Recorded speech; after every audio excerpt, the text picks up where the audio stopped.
The way the economy has moved, and certainly the markets as well, makes people more prone to making one of these three very common financial mistakes. What are they so you can avoid them? I've got that and more coming up.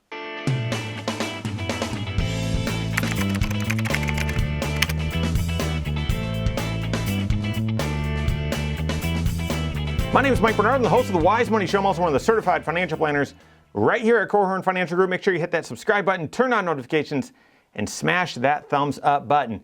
Financial success and progress is slow and steady. I think we all want it to be sort of thrilling and easy and overnight. Sometimes you hear some of those stories and someone, took a company public or exploited a unique talent, and all of a sudden they've got all this money. And while that can happen, guys, it is by far the minority.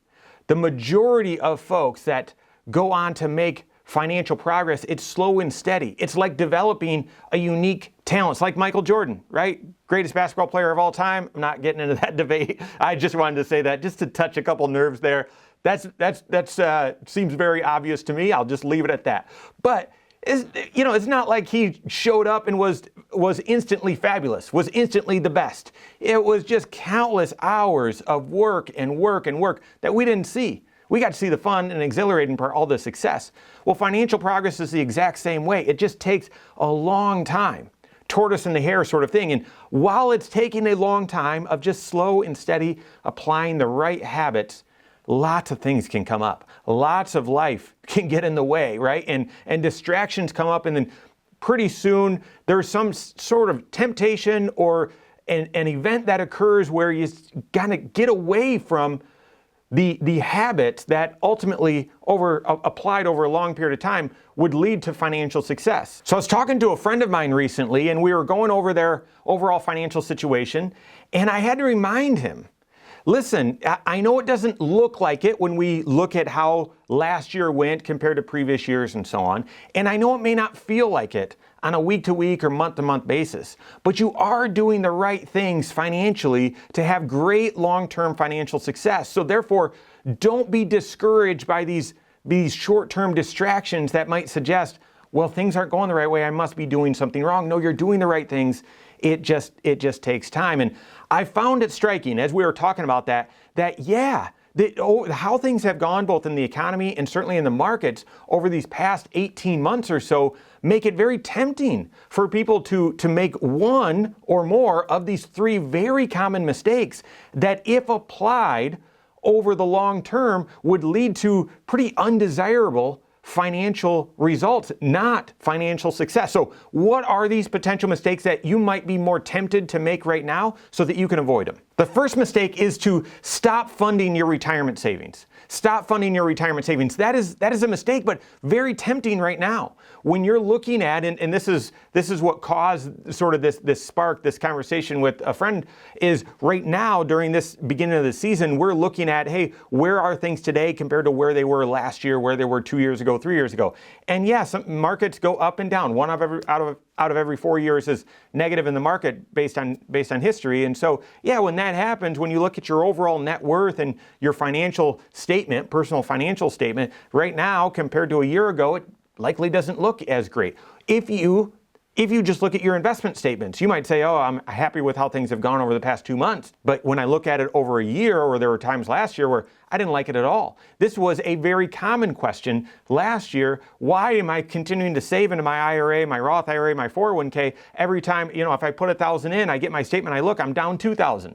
I just lost that money. That's not how that works. And so that's where I would remind you, this would be a mistake that's tempting to make right now. It might even feel like it's the right thing to do. However, that applied over a long period of time is not going to get you where you want to go financially, right? So if you take a month off or a quarter off or maybe even a year off and say, I'm not going to save up for retirement because things are scary right now. Does that really detract from your plan? A month, maybe a quarter, probably not so much. A year, possibly, but even that, I would argue, yeah, probably not. But if you just consistently, if that's your new habit, yeah, I'm not saving for retirement. The market's too volatile. That's not going to help you get to financial success, right? So I would argue that's a mistake. Right now, your contributions into your 401k, you're still buying shares. You're not buying dollars. you're buying shares. And you've now got more shares because you've been buying, and when the price is low, you're able to buy even more shares at those lower prices. Whenever, as long as you're buying good quality investments that are cyclical in nature, whenever they inevitably recover, whether that's right now this year or whether it doesn't happen for a couple more years, you're going to have more shares that then appreciate quickly in value, and that helps you build wealth even quicker. So, tempting mistake, yes, but a mistake nonetheless is to stop saving up for retirement. The second mistake that I think right now could be pretty tempting based on the last 18 months in the economy is taking on more debt.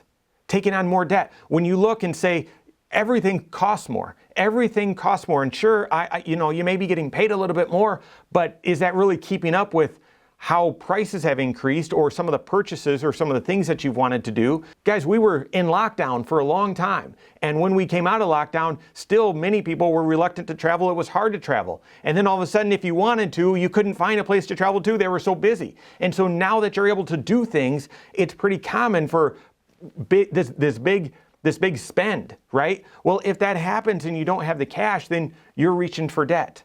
It's pretty astounding to look at how much debt has risen for the average consumer over the past year. Credit card debt, for example, is now just about $1 trillion in total at record high interest rates as well. So I think it's very tempting because of how things have gone in the economy and certainly with inflation to add debt right now. But again, if you do that 1 month and then pay it off, or do it 1 quarter and then pay it off, or even do it 1 year and then dig your way out of that hole, it's probably not the end. It probably doesn't derail your finances.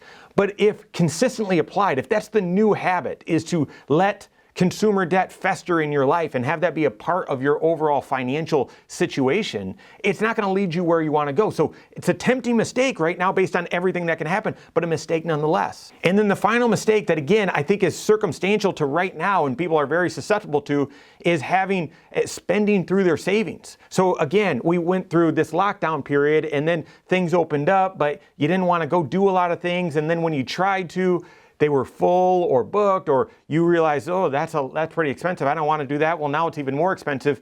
And if you're not reaching for debt, you're reaching for savings. And that also is pretty astounding on how much savings is being spent up and being depleted. There's reports right now, I think JP Morgan Chase has come out and said they expect all the excess savings that was saved up during 2020,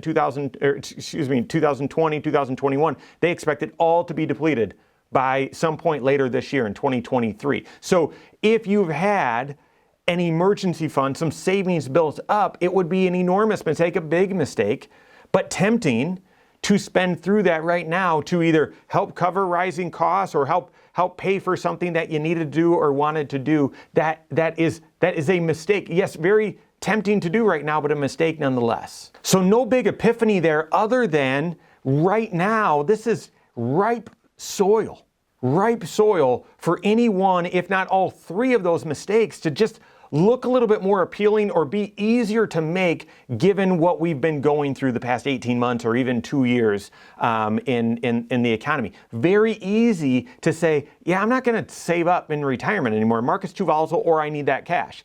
Yeah, I needed to buy some things that I didn't have the cash for, and we've now got a credit card balance. Or we used up that savings that we'd built up during the pandemic. Yeah, it's now gone. Very easy and justifiable. However, those are not the habits that lead to long-term financial success. So going back to the story with my friend, as I was saying that, yeah, when we look at things, if you look at your net worth today compared to a year ago, it looks down a little bit, but I'm telling you, you're still doing the right things that lead to financial success. Why? Because they were continuing to save for retirement. In fact, in that meeting, they increased how much they were saving for retirement. Not a lot, but a little bit. They increased how much they were saving. That's what helps you build wealth. For debt, they actually had accumulated a little bit of debt for some house projects coming out of the pandemic. However, they didn't let it fester. They actually got it paid off early this year in 2023. While everyone else seems to be absorbing and carrying more debt, they worked hard. It was something we worked on in our previous meeting. They got it paid off early in 2023. So instead of letting debt increase, they actually paid it down and paid off their consumer debt. And then finally, instead of depleting savings, which they've done a little bit with this house project, they've got a goal right now to build it back up, get that emergency fund fully refunded, and should be on track to have that done by the midpoint of the year. Those are the right things. Even if in the short term, it doesn't look like you're making financial progress, doing those 3 things will help ensure that you have long-term financial success. Work with your CFP. Make sure that you're doing the right things for your situation to lead you to your financial goals and help you have financial independence over the long term. Work with your CFP on that. If you don't have a CFP on your team, contact one on my team. Find us online, Korhorn.com. That's Korhorn with a K. WiseMoneyShow.com. You can find us there as well, or give us a call, 574-247-5898. All right, there you have it. Go out and take your next wise step in your financial life.